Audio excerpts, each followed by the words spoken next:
sahbihi ajma'in. My dear Brother Shahran, the perennial moderator of this program, I salute him and may Allah give him good health because he's been doing this for now 2 years, I think. Okay. And our dear sisters and brothers who are joining us tonight, Assalamualaikum warahmatullahi wabarakatuh. Thank Allah for allowing us to meet. And as Brother Sharan said, this is the blessing of technology. But the pandemic is still so close. I just have to inform you that around 9 o'clock just now, I received news that one of my colleagues from the Kuliyyah of Education, who just retired, passed away from COVID. Who's that, Prof? Dr. Kamsia. She's psychologist and counselor. So she has been there for, I think now 2 weeks, I think, in hospital, from the stage where she can still talk and communicate. And then she was put to the ICU for a few days. And then today you get the news. I've been keeping in touch with her daughter because that's how we can communicate after that, you know. Anyway, may Allah, inna lillahi wa inna ilaihi raji'un. May Allah give her the reward of Shahid and Jannah, inshallah. Okay, I'm supposed to discuss about history and philosophy of Muslim education, but I realized that there is too much for a 7 hours course. Because normally when we teach, it's about 14 hours for one semester, right? Then we can combine history and philosophy. But now 7 hours, maybe I can just speak on history. And when I look at the history just now, I was eavesdropping on Prof. Mulyadi, okay, who was the speaker before me. I realized that he already gave a brief survey of the whole history. Okay, I mean he touched on the surface, but I will give a more depth view of the history. Okay, so if I like to share my screen, so I can show you what I will be presenting, inshallah.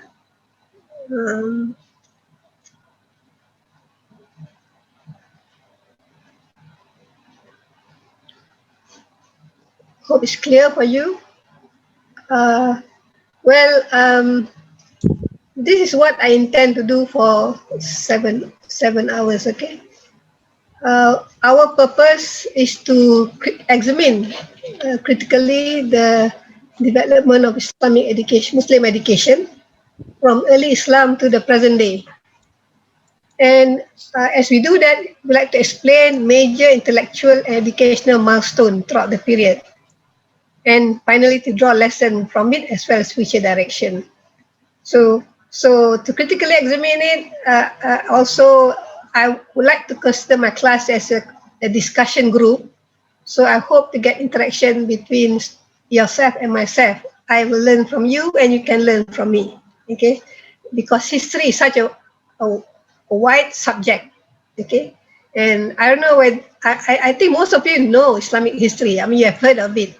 I don't know whether I can really give some highlight, some new insight for you. Okay, I hope I can do that. And therefore, when I look at the historical content, so you can see that it was from the beginning to what it is today. So in other words, I will discuss first of all about the coming of Islam and the impact of the Quran and Hadith, and the knowledge and education. This is where Prof. Mulyadi talked about the scientific tradition just now. And education in the early Islamic period, and then early Muslim religious philosophical thoughts and higher education, the madrasah, okay. The rise and fall of the learning culture, reform in education at the time of Afghani, Abdul and Sa'imah Khan. We'll focus on 3 of them, inshallah. In the first World Conference in Muslim Education, 1977. So now we are after independence already. Most of the Muslim countries are after independence. So we go for what we call the very significant First World Conference. It is the watershed in Islamic education movement. Okay, and then we'll talk about the Muslim world with regards to educational dualism and integration.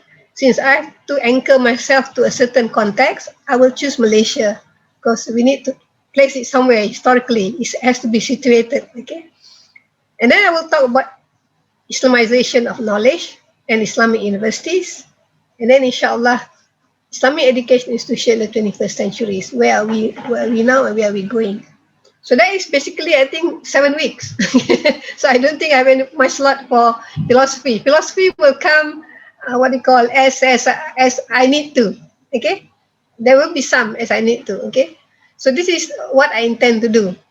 Now, I presume that most of you are in the field of education. I mean, education in the sense that you are teaching. Okay, so if you are teaching, therefore, what I will discuss might be relevant to you. Okay, but even if you're not teaching, but as a Muslim, at least you are, it's more pertinent if you're teaching, because you have to know how we get into what we are, whether you call it something a mess or something that is fine. Okay, so we have to know how we got to where we are, and that's what history will tell us. Okay, so but it be very much more useful for educators. Okay, because this is history of Muslim education. Okay, and if they want to do anything to do with Islamization or integration of knowledge or holistic education, so we have to know how we develop into something that suddenly this become a necessity for us. Okay, now if we are really in the field of education, we are teaching education itself, we are training teachers, okay, in the higher education, then history of Muslim education is very necessary for you, because history is one of the foundation of education. I think we need to understand that in education, there are certain disciplines that are called foundations. Because from the name foundations of education, it means every student of education who wants to become a teacher, okay, or education lecturer, okay, they need to have this foundation. By the fact that it's called foundation, it means that it is necessary. In other words, like a house, it has foundation. Without the foundation of the house might not be stable and might not be straight. So it's not solid. So that's why it's important to know this foundation. But before I go to that foundation, um, as we discussed related to teachers, I think we have to what they call this. I like to share. I think I like to share something that I pick up when I was a student of education doing curriculum and instruction for mathematics education.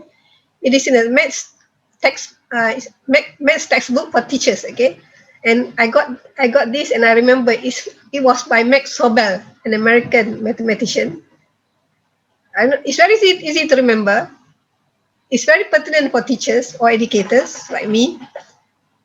He says a teacher must know his staff. He must know the pupils he intend to staff, and he must staff them artistically. Very easy to remember, right? If you get it the first time, you will remember it forever. A teacher must know his staff. So the word staff there. He must know the people he intend to staff. It's all staff, but it means different thing, right? He must staff them artistically.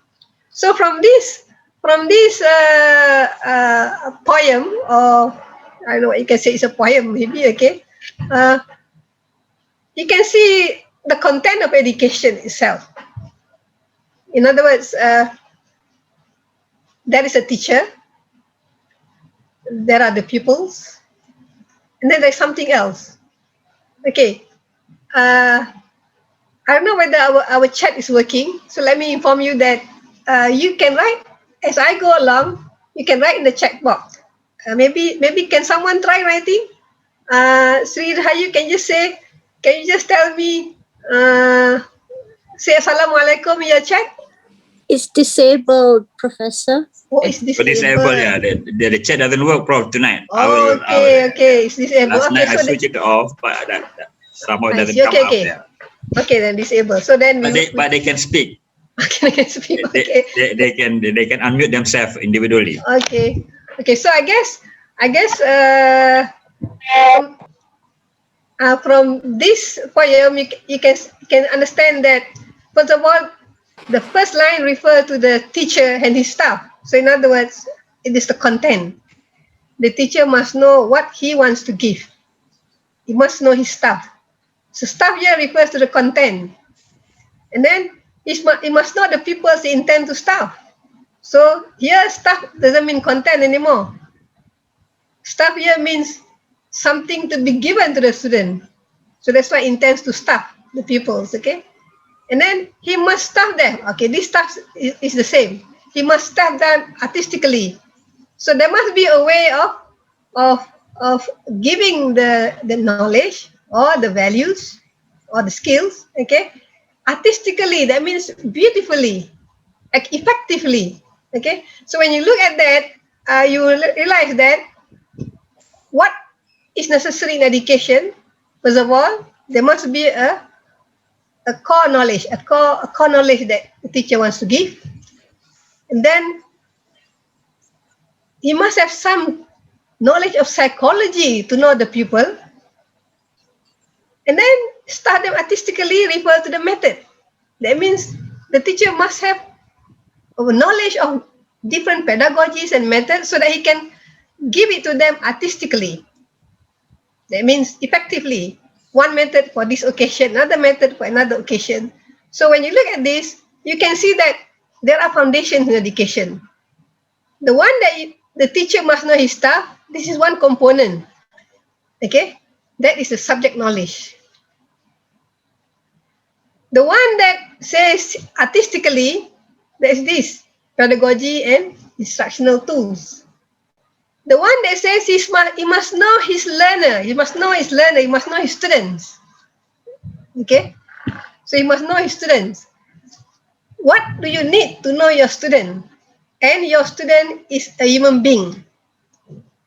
Is a person, is a man, generic man, okay, not referring to the gender man as a human being, okay. You notice that when I said just now, he has to know the nature of his learner, the first thing that might come to your mind is the psychology of men. Yeah. That means what constitutes man, he has soul, he has akal. So the nature of man. In fact, psychology is a study of the soul, right? If you look at the original psychology, it means study of the soul, study of the psyche. But unfortunately, in modern psychology, maybe the soul is coming back now, but they've lost the soul. They don't study the soul. They just study the cognitive domain, the affective domain, they call it, but not the spirit. Okay? And then the learner also live in society. So you have social foundation. In other words, who influenced the learner? So there is a social foundation of education. It can be his family, his community, the mosque. Okay, who else? Who do the learners interact with? Okay, so most of course the basic one is the family, and then the community, maybe the masjid, the mosque. And then, of course, the country itself. Okay, where does history comes in? Why they need history? This is more for the understanding of why the education system is developed as such. For example, in Malaysia, why is it that in Malaysia you have a system of education at the primary level? You have vernacular education that exists until today. There is no country in Southeast Asia or in Southeast Asia probably where the vernacular education is still strong, the mother tongue education. Okay, and only in secondary school that they don't have the mother tongue education. All of them learn in the national language. So if you don't understand the history, you don't understand how that comes into being, whether it's good or bad. That's something also you have to understand the historical development. So that is history to tell us, so that we cannot just ignore. Okay, and then philosophy. So how does philosophy play a role in developing education, whether as a community-based or a system? Well, philosophy is the one that deals with giving meaning and giving sense of direction, which is the aim. So in other words, if study education, these are foundations. In other words, every student of education has to know this. Why? To help them become a good educator, if they want to be educator, to help them become good policy maker, if they are in charge of policy making, okay, and to get to help them understand the relationship between school and society. Okay, how for example, race, ethnicity, okay, socio-economic status influence the achievement of students. So this is all under foundation. So that's why we need to study, and I'm just giving you one foundation. Whereas there are other foundation as well. Okay, you have economics, you have politics. Okay, but anyway, among these foundations, the one that is quite what they call that. So you have these foundations. Okay. But among them, you can say that, well, philosophy is put in the middle, okay? Because philosophy gives direction. Philosophy is the filter for what you want to give to the school, okay? Or to the education system. If it's to do with politics or psychology, it goes through. Whether it's related to the goals and aims of the system or education or not. You say yes, then you can have it. So this is ideally, okay. But basically, I think in practice, those who are doing policy, they don't really understand philosophy as well. That's why we have to revive philosophy. Okay.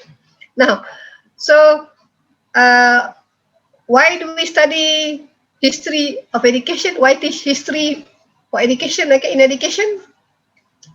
Well, as I told you, to understand the past, because the past will help to explain the present.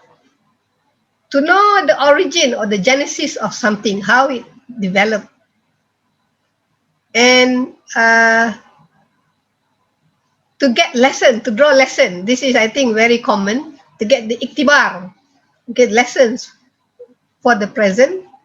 And actually, I don't know whether you realize or not, in the Quran, there's a lot of history. And most of you can see the history of the prophets, right? Not only the history of the prophets, there are some stories as well. For example, in Surah Al-Kahfi, there are four types of stories. And the Quran is full of stories. It relates to us history and stories. Okay? So to me, it's a very important method of teaching. And you shouldn't omit history in education. Okay? So any questions so far? You can just what they call this unmute yourself. Yeah, you can unmute. Unless there is, I think sometime like in there is sign what do you call, there's no sign here. Sometimes there is it says more. What is more? No more. Last time they have the clap, the hand, no sign.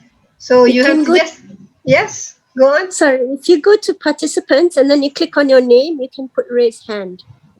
Oh, I see. You got to go to the participant. Yeah. Okay. Okay, you can try it. Let me see if, where is it? Go to participant. Go to your name.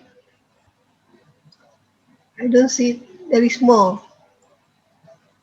I don't think there is any here. You can try with a suggestion. Thank you, sister, for the suggestion. Okay. Okay. Now I will try to go into the first part, which is to discuss with you what do you mean by education. Okay. I think if you ask people what is education and what does it serve, the most basic answer you can get maybe from sociology is what we call the social function of education. Why do we teach people?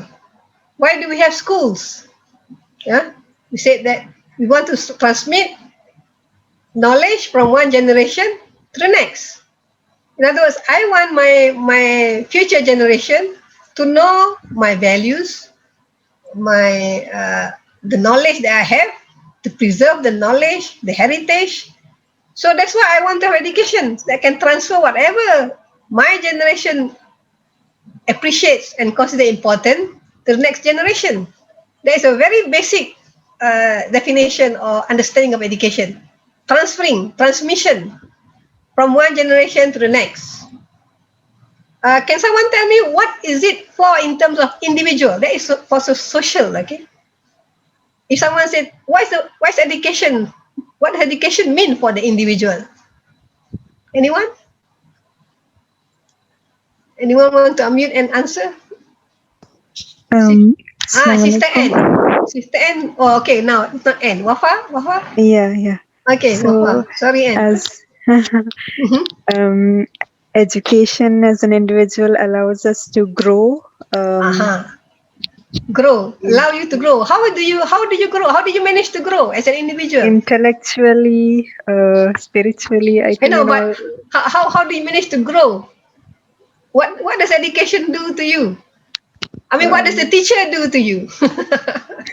By giving us information, vastening our perspectives. I see. Okay. What the teacher does. And you want to say something? Since you raised your, you unmute yourself. Yes. Yeah. Can you elaborate on that? Yeah, it's similar actually as Sister Wafa. But yeah, it's by extracting lots of different forms of information in order to learn what you need to know, and also to develop your own self and your intellectual capacity. I'm more interested in actually what does the teacher do? Actually, the teacher, of course, you most of you will say give you information, give you the knowledge, and so on, right? But according to Socrates, now I titled it a bit on philosophy. Socrates, he said that the teachers are like midwife. You know what is a midwife? I'm a midwife. You are a midwife? Yes, mashallah. then you fit with teacher. So why is it that Socrates would call the teacher as a midwife? What does a midwife do? Anne is a midwife. What do you do, Anne? You deliver baby. Yeah, assist the births, educate the ladies to know their own bodies. But we are interested in what do? You deliver the baby, right? You're the one who deliver the baby. So now what does a teacher do? Every one of us has a lot of what we call potentials. Okay? All of us have the potential to learn, to acquire languages, different kinds of languages, okay? To acquire different kind of knowledge, to acquire values and develop character, okay? So what the teacher does is to draw out, because you have the potential. This is what Allah said, it's your fitrah. You have it in you. But if the teacher don't draw it out, you won't get it. So that's why Socrates said the teacher is like midwife. So for the individual function of education, it draws out the students' potentials. That is the purpose of education. It can be intellectual, it can be spiritual, it can be social, emotional, psychological, but the function of education is to draw out those potentials. Okay? So that is very important job for the teacher. But if the teacher doesn't have the skill, like the skill of the midwife and the knowledge of the midwife, she might not be able to draw it out. Okay? So let me go back and I want to see to another slide. Okay? Let me show you. I want to discuss now. You see, the historian of science, his name is George Sutton. He was from Harvard. He wrote History of Science. Okay, three volumes, I'm mistaken, 3 or 4 volumes. And one volume of the History of Science was related. Of course, there was the Hindu, Indian sciences, and then the Chinese sciences, and then there was the Islamic sciences, because he goes by civilization. Okay. And as he wrote the one on Islamic civilization, he said that you won't be able to understand Islamic sciences without its gravitation about the Quran. So imagine, here is a man who is a non-Muslim but a scholar studying the Muslim sciences and saying this. That means he can see that how important the role of the Quran in as what they call a catalyst or an impetus for the development of Islamic sciences that I think Professor Mulyadi mentioned just now. But let me just share you the next slide. Okay. So just now I asked you what is education. So if I can what they call this put on this slide the process of education, the ingredients of education. We mentioned just now in the poem as well. Because there is the learner, then there is the teacher. I would say the teacher is like the intermediary between the learner and all the things the learner wants to acquire. The learner wants to acquire knowledge, values, and skill. Okay? And the learner is a man. So, and then you have the teacher. That's what, if you look at the Quran in Surah An-Nahl, okay, the B, verses 1 to 5, I give the meaning only. It says, invite to the way of your Lord with wisdom and good instruction, and argue with them in a way that is best. Very, very contemporary, right? But it was stated in the Quran more than 1400 years ago. You must have wisdom when you want to teach people. Okay? You must give good instruction. Okay? We forgot this nowadays. And argue in the way that is best. This is, although this is in the context of inviting someone to the way of Allah, to Islam probably, but this is also true for winning your students in any field that you teach. Okay, so when we look at this process, okay, do you see any relationship with philosophy here? Does anyone see any relationship with this process here and philosophy? Such that John Dewey, okay, I'm quoting Western philosophers and educationalists, okay, he says that philosophy is the theory about education. Why would he say that? Anyone wants to reflect on that? Why would he say that philosophy is the theory about education? I've shown you now, this is the ingredients of education. What is the content of philosophy? Anyone?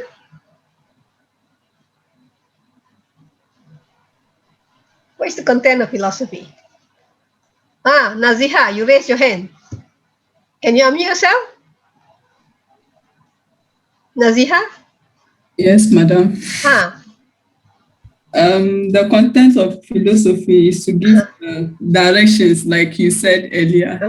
Yeah, that is the role, the aim of philosophy. What is when you study philosophy, what is the content? I mean, in other words, what is it that you study in philosophy? If you study philosophy. Okay. Anyone wants to help Naziha? Anyone has exposure? Okay, Anne, I see your hand raised up. I'll try. It's understanding the fundamental natures of things. So like the theory or attitude that caused people to come up with certain ways of thinking or disseminating information or knowledge, values, and skills. Not very precise yet. Musoliha. Musolihu. You want to try? Hello? Yeah, Musolihu. I'm listening. We are listening to you.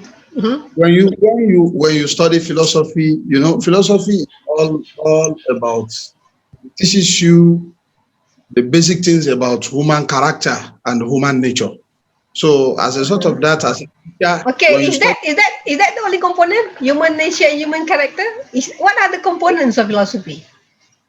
Yeah, it teaches you human relation, how to understand human being better. Okay, so that is one, all about human being. Okay, anything else other than human nature? Yes, and it develop your psychoanalysis. It develop your psychoanalysis. Okay, the word analysis is there, but not the psycho. Okay. Philosophy, you do a lot of analysis. Okay. Shamsul, brother Shamsul. May I? Yes, please. Yes. Okay. Well, as far as I'm concerned, it is all about the questions what and how and why. I think if we are talking about philosophy, we are talking about epistemology, we are talking about axiology, and what's the other one? Metaphysics. Metaphysics. So I think it's how. So how, why, and what. Everything will be questions Okay, about. just to test you on your understanding. What is epistemology? It's a study of what? Remember, logy is study. Biology, study of life. Psychology, study of the soul. You say epistemology, study of what? Anyone? Okay, study about episteme. Episteme in knowledge. Okay, so let me elaborate for you now, because at least you all have tried. That's very good. Okay, why when we say man as the human being that is learning, that means he's a being that exists, and therefore we have to know his nature, the nature of man. Okay, and then as we study the nature of man, we will realize later on we have to study about existence. How does man comes to existence? Then that's where you get into metaphysics. Metaphysics is about the theory of reality and existence. This world, is it real? Who's real? Then you talk about God. Okay, so this is the part we call metaphysics. So in education you have metaphysics as well, because you have man. Okay, and man will have to know his relationship with the creator, and there is a theory of existence. Okay, and then so much you have to learn about the creator, whether the creator is one or the creator is many, and so on. Okay, that is a metaphysics. Okay, theory of existence and reality. Now we look at this side. We have knowledge. So education deal with knowledge, because you want to transmit knowledge, you want to construct knowledge. Last time we used to say only transmit, but then we discovered that actually we don't only transmit, students have to construct. So knowledge, what kind of knowledge? How do we know? When you talk about knowledge, the question comes in philosophy is, how do you know? How do you know? What's your evidence? Okay, so when you say how do you know, this is knowledge. So epistemology is a theory about knowledge. How do we know this knowledge? That's why we have different kinds of knowledge and different means to that knowledge. And then in education, we just do not transmit knowledge and skill. In fact, the more important reason parents send their children to school in those early days was to acquire their values, their cultural, their religious values. So values is what Brother Shamsul mentioned just now as axiology. Values. So axiology is one of the component of philosophy. Okay, of course skills and knowledge, they can go together. Okay, and then you have values. So you notice that we have mentioned now 3 components: epistemology, axiology, and metaphysics. Okay, these are all components in education. These are all useful in education. Now the teacher. Now what does the teacher do? The teacher convey, right? The teacher convey. Now, you have been teachers, probably some of you, okay? If you don't plan for your lesson, I'm sure there are days that you didn't plan for your lesson. What happened to your teaching? You yourself, at the end of the day, will feel that it was a lousy class. It was a bad class. People got confused, right? So, what does the teacher need? Okay, what does the teacher need in order to be able to transmit this knowledge? Oops, sorry.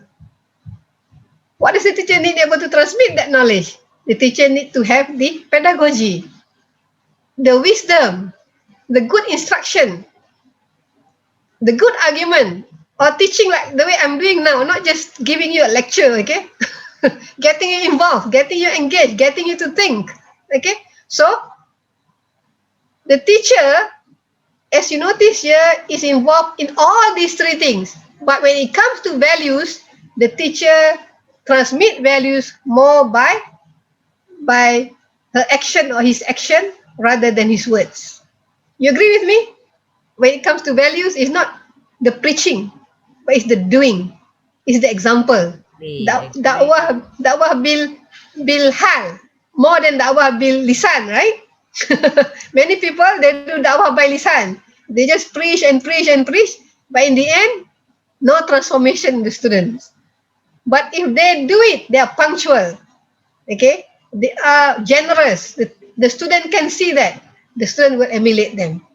So this is the role of the teacher. So if you notice, when the teacher teach in a systematic manner, because she planned her lesson, that's why in philosophy, there is an area, the tool of philosophy is logic.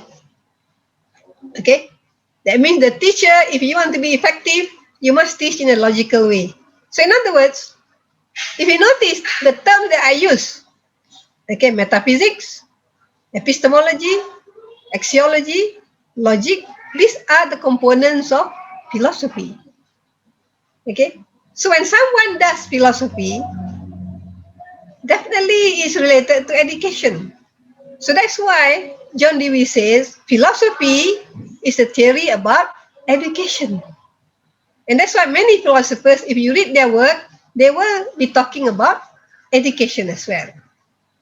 Because they're interested in this dimension, 3 dimension and 1 method. Okay? So therefore, before we can go to anywhere else, the history, I like to discuss about what we call knowledge. What is knowledge? Because this is the most important thing in education is you want to either transmit knowledge to your student, or you want to help the student construct knowledge, or you yourself as the teacher or the lecturer also try to generate knowledge through your research. So what is the impact of the Quran and also the Sunnah or Hadith on knowledge in Islam? Okay, so we have to see that, because you notice how the Quran transformed the Muslim, Quran and the Prophet. I guess the Prophet transformed the Muslim very much in character. I'm sure you think, you agree with me. It is character, is Sunnah, is character. Because Aisyah said that he's the walking Quran. That means he was able to translate the Quran into his life. It's a walking Quran. And the Sahabat, the companion, see him as in his actions. So character building, okay, probably is through the Sunnah of the Prophet.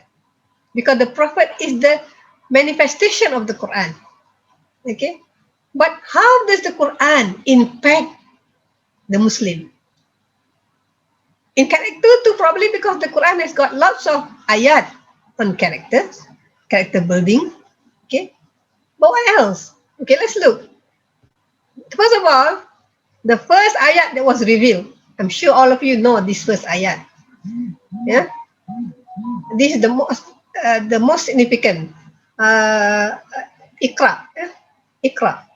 The most significant ayat. Let me see if I can get my screen. Oh, it's not there. Why did not open the Quran just now? Okay, anyway, never mind. I think you all know the ayat so well. Okay. What does this ayat says? Iqra bismi rabbikal ladzi khalaq. Yeah? Read in the name of the Lord that creates. Iqra bismi rabbikal ladzi khalaq. Khalaqal insana min 'alaq. He created man from the clot, or the clinging blood, the clinging what? Iqra bismi rabbikal ladzi khalaq. Iqra bismi rabbikal ladzi khalaq. Khalaqal insana min 'alaq. Iqra wa rabbukal akram allazi 'allama bil qalam, is the one that teach you through the qalam, the pen, and then he teach you what you did not know. What's the significance of this? Already the Quran, the first ayat tells you about the pen. And you said that the Prophet was not literate. Then he was given a pen. What do you do with a pen? What do you do with a pen? You write, right? You don't. The pen is for writing, right? Yeah. So when you write, are you going to repeat what has been written? I know teachers do that. They punish the student by asking them to write 20 times. Right? Writing the same thing 20 times. What do the student learn? They said there's correction. Terrible, huh? Not one time, 20 times, 10 times. If you do that, are you going to get anything new? No. So, what does the writing mean? It teaches you alamal insana malam ya'lam. Some people what they call that interpret that pen, okay, as doing research. Some people interpret it as writing something new. It's useless to write something that has been written. Just imagine you write a book and it's the same with what someone has written. Nobody wants to read your book anymore. Okay, so it must be something new. So this is why the Iqra, the first thing is recite, and this recite, people say look at nature, do research, write something new, but Bismi Rabbikal Ladzi, in the name of Allah, the name of your Lord. So in other words, when you do it, it must be for something, for Allah. There must be ikhlas for Allah. But look, okay, maybe I'll be dwelling on this a little bit longer, okay. You see, when you say write in the name of your Lord, okay, Allah has given us this Quran. Although I won't dwell later about this, He's given us this Quran, and this Quran is asks us to look outside, to look at Allah's creation, okay. And the word that is used is ayat, right? Ayat. Look at this signs in the creation. Now, ayat in Malay language means what? Ayat in Arabic and in Malay not the same, okay? Ayat in Arabic is signs, but ayat in Malay is Verse. sentence, right? Ayat means sentence, right? So if you look at nature, look at creation, even the book, the ayat are the words. That's why ayat in Malay is sentence, is composed of words, okay, words. If you look at nature, ayat is the signs, okay. But both ayat in nature, ayat in the book, is supposed to tell you who is the author. Okay, who is the author? So if you read either the ayat in creation or the ayat in the book that somebody has written, and you don't know the writer, you don't even care about the writer, I think that is very unappreciative and very ungrateful. It's very ungrateful of you. I mean, that's why I make it a point when I read something, I like to know who wrote the book. Because by reading his work, I get to know him. By reading Said Naqib Al-Atar's work, by reading Nokolis Majid's work, by reading Al-Faruqi's work, yeah, by reading Malik Badri's work, I would know these people, who they are, their level of thinking, their depth of knowledge, their insights. They are gifted. Okay. Similarly, actually, when you look at creation, you should be able to see the author of creation. Allah doesn't tell you directly, but you are supposed to use that ayat to know him. And this is what the Muslim in the early period have done. They were appreciative, they were grateful to the author, and they came to know the author, and they were blessed with more knowledge. But many of us today, when we read even a book, we don't appreciate the author. Sometimes I ask my student, I can't remember, Prof. I only know this is what. Oh, that's not very good. Okay. So the first revelation is a commandment to recite, to read, to pursue more knowledge. And in Islam, those with a good status of knowledge are highly elevated. Okay. And to acquire that knowledge is only through the mind. Okay, through the mind. That's why, for example, in Surah the 9, I think either Taubah or Anfal, say that you should, as a group, okay, should always send someone to go and study so that they may get sound knowledge. Here, of course, the reference to religion, sound knowledge, and they can bring it back to their followers then return. So in other words, there's encouragement, go and get knowledge. And even in the Quran, there are so many verses, are those are equal, are those who know equal with those who do not know? Are those who can see equal to those who cannot see? Are those who can hear equal to those who cannot hear? Are those who can see equal to the same? I mean, are they, okay, equal to the blind? So, the Quran, the first verse itself, asks Muslim to acquire knowledge, either by research or by looking, by pondering. Okay, which is the first step only. Then you say looking. So this is looking, reflection and thinking about Allah's creation. Use the mind to reflect on the great meaning. It's not something that just Subhanallah. You know, when you saw the sun, you saw the, what they call it, the rainbow. Subhanallah. It's so beautiful. It's not enough. That's why the Westerner discovered all the kind of rays, ultraviolet rays, X-rays. You know, by looking at this rainbow. They discovered the aeroplane by looking at the birds. How the bird hangs with his wing. You see? And the same thing with our scholars. Okay? So for example here, there are some verses.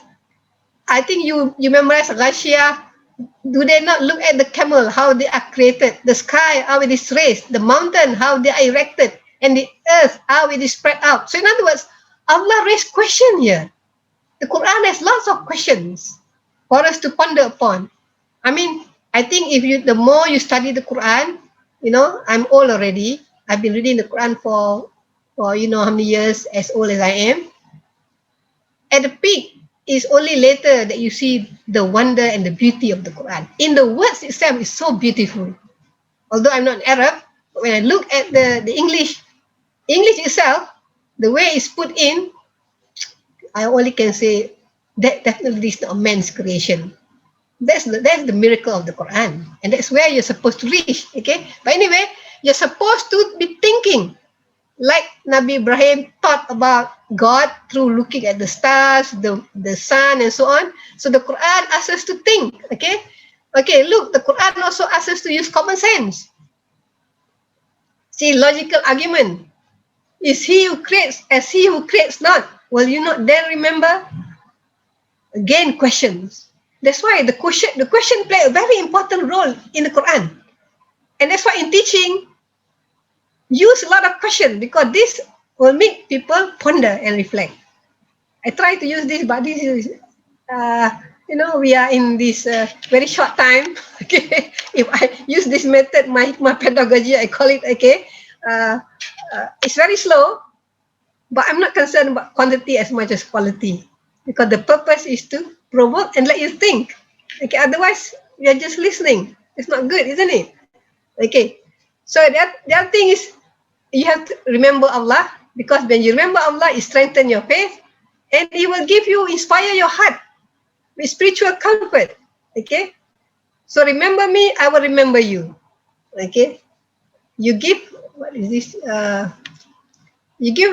You give thanks to me, then do not reject me. Successful is he who is charitable and remember his Lord's name. So he prays. Okay. Now let's look at the hadith. The hadith and the mental function, that is our cognition. Yeah. Islam emphasized very important the necessity of having the proper the mental functioning properly. So to the extent that there's hadith, okay, the recording pen for accounting, Allah will take into account the angels will write your account. Responsibility, taklif is lifted in 3 cases. If you are a boy and a minor before you reach puberty. No account yet. Everything is innocent. Okay, this one, a young one. A sleeping person till he wakes up, and a mentally sick person till he recovers. So in other words, if you are in this kind of state where your mental is not there, you are not responsible for reaction yet. But once you have it, then you are responsible. So for us to be accountable, you must have a sound mental condition. Okay? And also the importance of niyat. For you to be accountable, it depends on your niyat. Okay? I think I mentioned, the hadith also mentioned about reflection and remembrance of Allah. I think in the Quran, we say Surah Al-Imran, the last 10 verses, it talks about the changing of the days and nights, the alternation of days and nights, okay, and so on. These people will sit down and reflect, okay, Surah Al-Imran. In the hadith, a person away from the eyes of people, it means sitting alone, remembers Allah, and then his eyes get flooded with tears. So you remember Allah, okay, and you reflect. Very much, you go to Surah Al-Imran verses 190, 92, and inna fi khalqis samawati wal ardi wa ikhtilafil laili wan nahari la ayatin li ulil albab alladhina yazkuruna Allah qiyaman. So you remember Allah while you're sitting, qiyaman, standing, and so on, okay?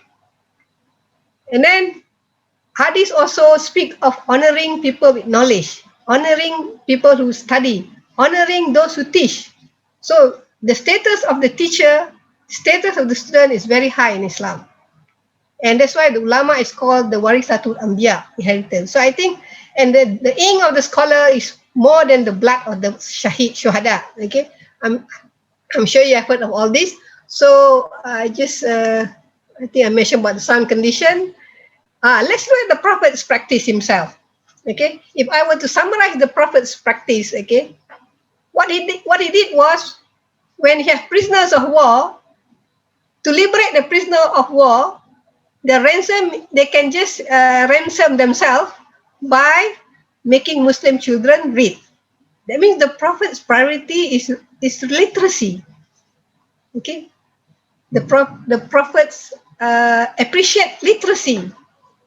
He values it more than anything else. You don't have to give money to get liberation. You teach my people's children how to read. So that means he values knowledge, values the tools to knowledge. And then he appreciates those who desire to learn, even from among women. I don't know how many of you have heard that there were times when he in the mosque where people pray, and of course the women are always behind, right? And there were so many, and they couldn't hear the Prophet. And they reported to the Prophet, and he said, okay, select for me a certain time, and then I can give it to the woman. So you see, he doesn't have the attitude of, oh, they're women, we should be segregated from women. No, he doesn't have that kind of attitude. Okay, you select a special day, I will come to you for the woman. So this is another what they call this practice that shows his appreciation of knowledge. Okay, his wives, Hafsa and Aisha, were literate. He encouraged them to be literate. Okay, he held lessons in Darul Arkam for the companion, for the Sahabat. He taught and walked the ayah of the Quran. He was the living Quran. He gave khutbah. But remember, his khutbah is not long. It's short khutbah. Okay, that is effective. Sometimes lengthy khutbah at the very hot sun, okay, without any air condition, okay, it bore people to sleep. So I think we have to know when to be giving khutbah. And you notice that his khutbah, just look at his khutbah, farewell sermon, Hujjatul Wida, is very short. But anyway, this is his practice in terms of spreading knowledge, okay? And he gives it a very high priority, okay? I look now, it's already almost 10:30. I see my time is already up. So I like to open for question. I will discuss this the next class. Ya Allah. Okay, any questions? Okay, anyone want to ask can raise hand and Or you call don't their have to name. ask, you want to share. Okay. Sharing Yeah, also again. Samsul, is that a new raising of hands? Oh, let me stop sharing and I can see you. Okay. Okay, so any questions for anyone? Is it something you have known everything already? Oh, Brother Faisal, you're here. I see that. Oh, Pak Fatah is also here. Let me see who are here. Since I can see you. Brother Nuruddin. Some people that I know. Okay, anyone want to ask any question or share anything? Maria Khan is here also. Masya Allah. Dr. Faisal say something. Excellent. Let me see who are these people here. Okay, Masya Allah. If you don't have any question, I will just glad to close. Next week, I will discuss about the history of Muslim education, beginning with the kutab, and then until we get to the main issues in Abbasiyah and Muawiyah. Umayyah. Okay. So no question, everyone. I hope you got something rather than nothing. Okay. Inshallah. Okay. So if there is no question, then I think we can call it a day. Sorry, Prof. Yeah. Okay, Sister Anne. I was just wondering whether the philosophy and what you spoke about is actually disseminated in the kuliyyahs of education in universities and colleges, or is this the gap that is required to sort of lift us to a higher level now? Yeah, you're asking something that is we will discuss more, but actually there is a gap. That's why I've written the monograph, and in my professorial lecture I was saying that there needs to be a revitalization of philosophy and philosophical inquiry in Muslim curriculum, Muslim education, because our history. That's why you have to wait for me. You have to wait for me when I come to that part where how we lost our philosophy. And then because philosophy is for thinking, okay, and because we lost that philosophy and we have been colonized, okay, so and then our education system became only focused on the Nakliyah sciences, okay, we lost our sciences, physical sciences as well.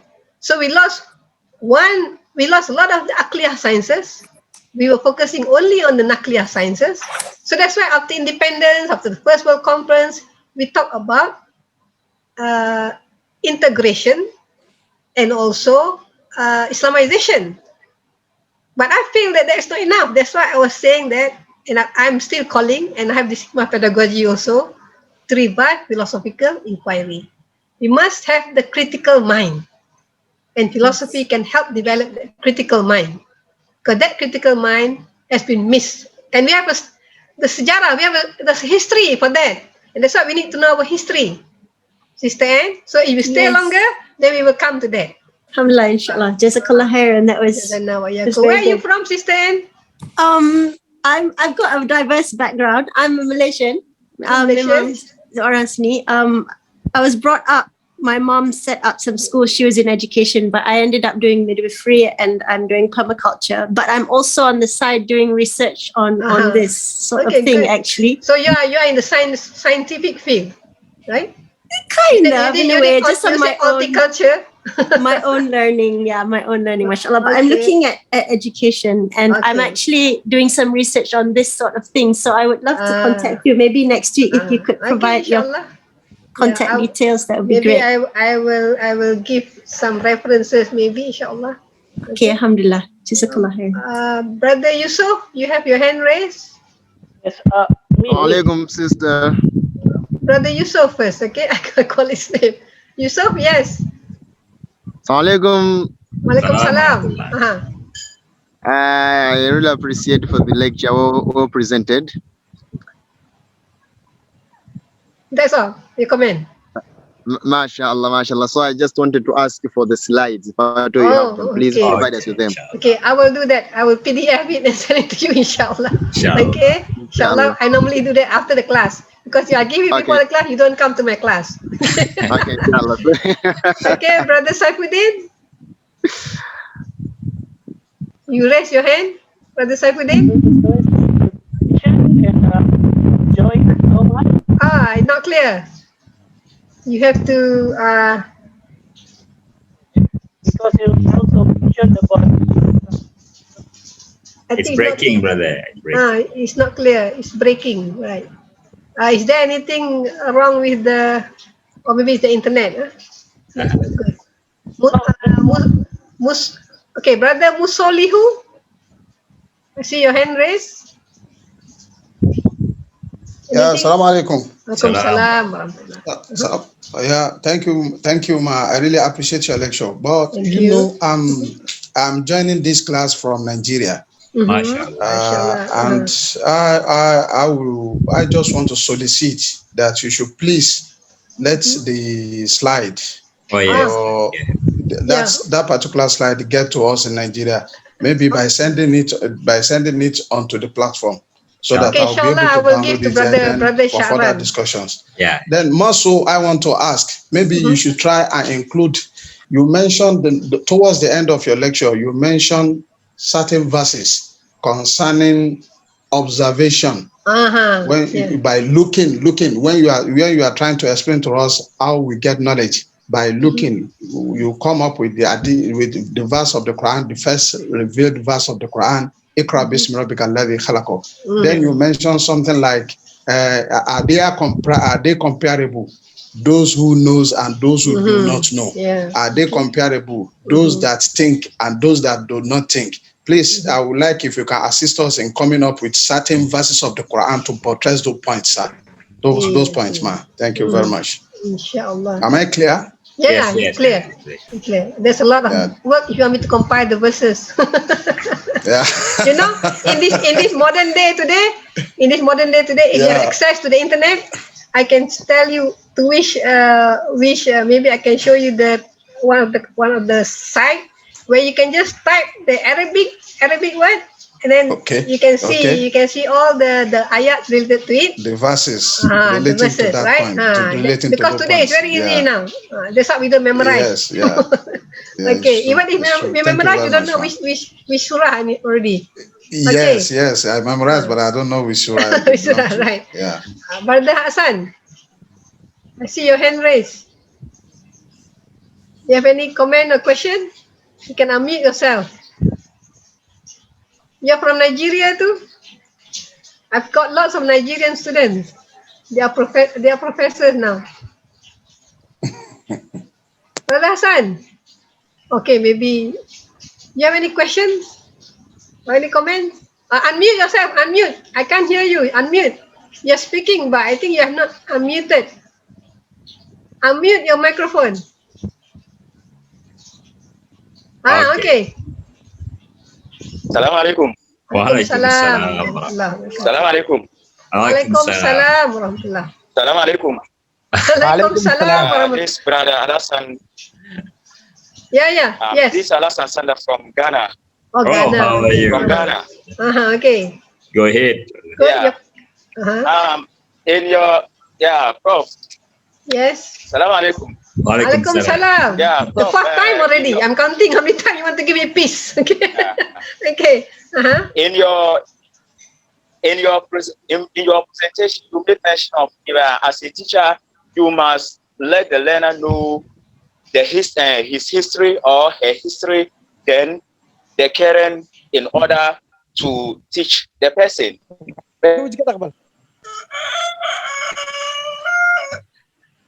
Is that Don? Is it a cock crowing? So in a situation where you are teaching people with diverse, I hope I'm clear. No, not clear. I cannot get you. Okay. What I'm trying to say is that in your in your presentation, you made mention of as a teacher, you need to teach your students, that is the learners, their history, and their present, that is their current situation, in order to teach them properly. But in a situation where you are teaching students with various backgrounds, how do you then teach them their history? You're talking about pedagogy now. History. No, I'm not saying that you should teach your student their history. No, I mean, I'm saying that you have to know the history of education to understand what's going on in the country right now. How did it develop? Then only you can understand why it is as it is. Before you can decide to change it.